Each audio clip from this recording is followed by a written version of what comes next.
Hi everyone, I'll crack straight on. So I'm based within the Centre for Human Rights and Citizenship Education within the Institute of Education in DCU. And really what I'm just going to be talking about is a programme, a resource that we've developed, and to talk about how we've gone from theory towards practice and what that looks like. So the role of the centre is mainly within initial teacher education, but there's also a couple of programmes that are run through the centre that are based on in-service teacher education, both in terms of delivering it and research looking into it. One of the things that's been quite a big focus for the centre recently has been ways of trying to take educational research and disseminate it in different ways, mainly with children and teachers at the focus. So a couple of things that have come out of educational research within the centre. Farid's Rickshaw Ride, which some of you might be aware of, is a picture book for children developed for at primary level, which looks at issues to do with sustainability. Sorry, could you repeat that title, please? Sorry, yeah, Farid's Rickshaw Ride. So I have all the links that I'll talk about over the presentation, and you'll have them at the end.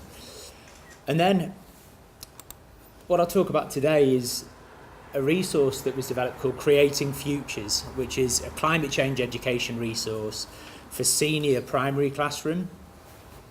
And the resource was developed as a result of some research that was done within the centre on the needs of teachers and other policymakers in relation to climate change education.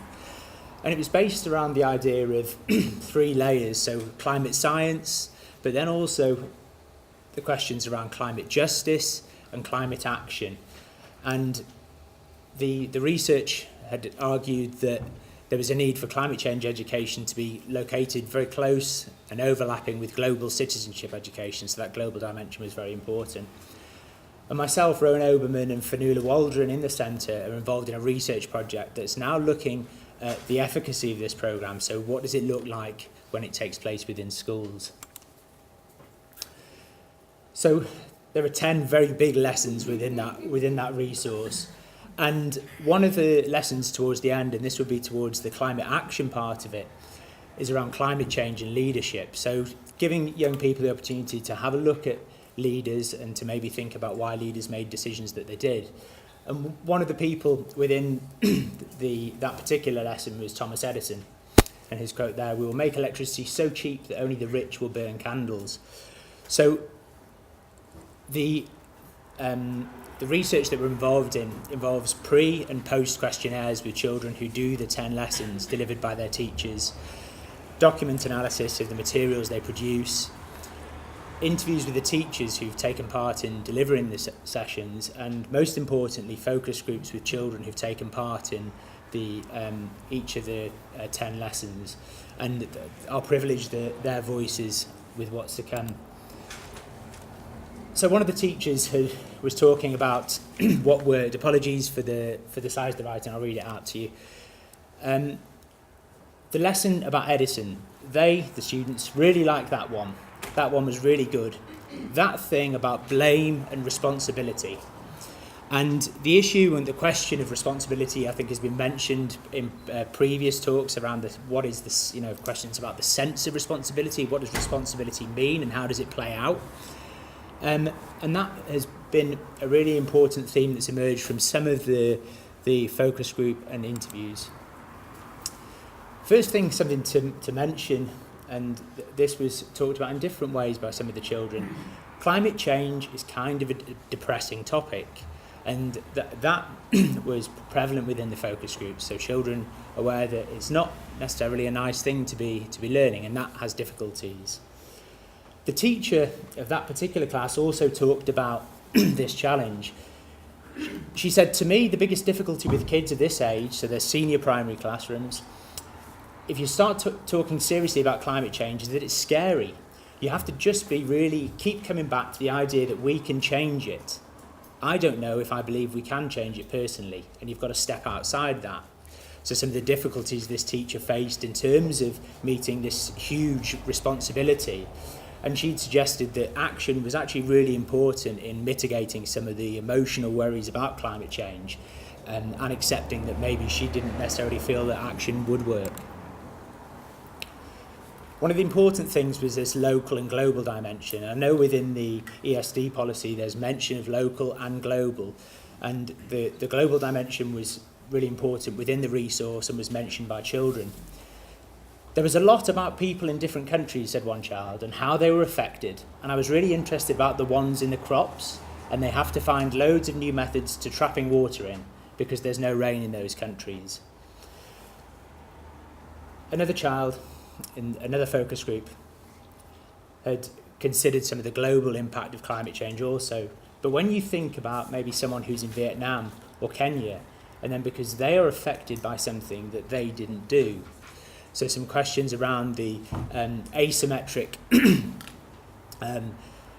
effects of climate change being experienced within the global south, and this was important.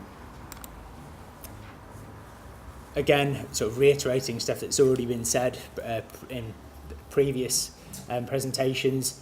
From the Lancet, only very recently, some research looking at health in relation to climate change. The human symptoms of climate change are unequivocal and potentially reversible, and again, disproportionately affecting the health of vulnerable populations in the global south.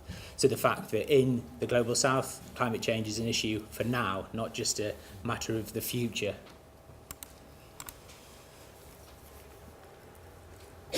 In terms of this responsibility, young people talked a great deal about the types of actions that could be taken.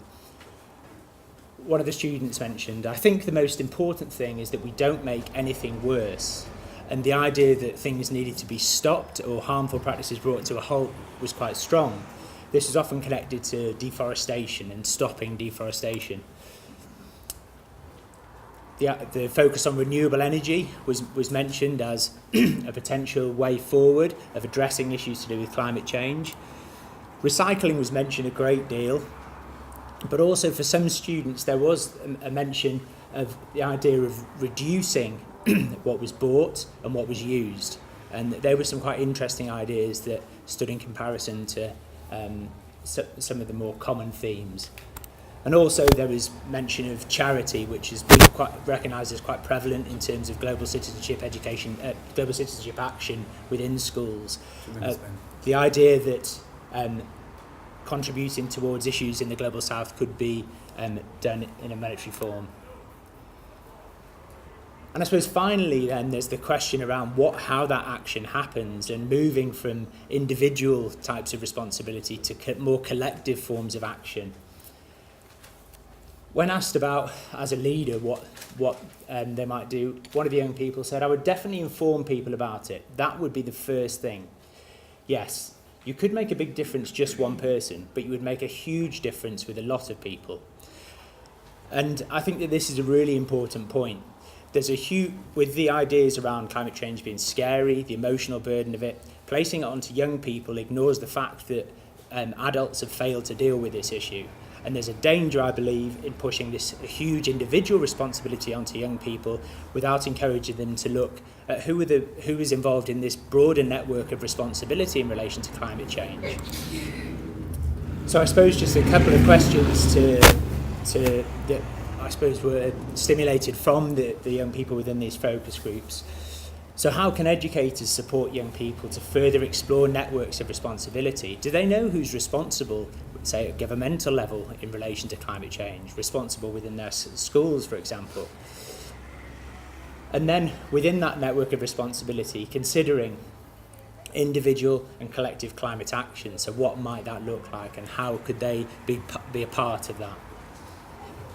So I mentioned, I know that must be tiny at the back there, but in terms of the resources that have been developed within the centre and the research that's attached with them, there's a link there, and I can give that to Aline, and I'm sure that will be of use to some of you.